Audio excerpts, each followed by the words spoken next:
Today, what we're going to do is we're going to do the first wind tunnel test with this particular prototype aeroplane that has been built over the last 5 years, in fact.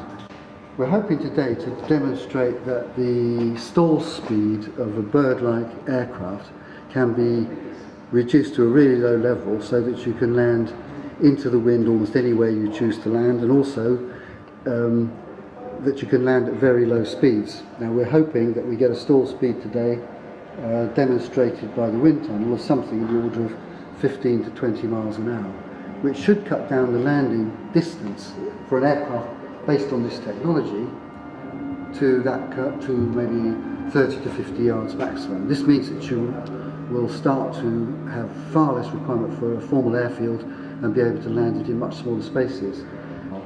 The actual technology could be applied to any aircraft of almost any size up to quite large. So essentially what this is an aircraft that's based entirely on the physiology and anatomy of a bird, more really the anatomy itself. The concept itself is all to do with the fact that birds hatch out in a nest, they fledge, they jump out and they actually fly. So the key issue is how on earth do they manage to learn to fly in a split second before they hit the ground after they've jumped out of the nest? Now, the proposition that we've got is that actually it's not terribly difficult for them, it's all built into their structure.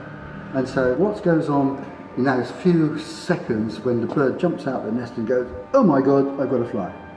And that's how this works. So basically we've got a variable geometry ring that we can have full span when it needs lots of lift and low speed, and can be brought in when we want more speed to cover the distances. And essentially the controls, which we've built into this one, are very much like a hang glider combined with a normal light aircraft.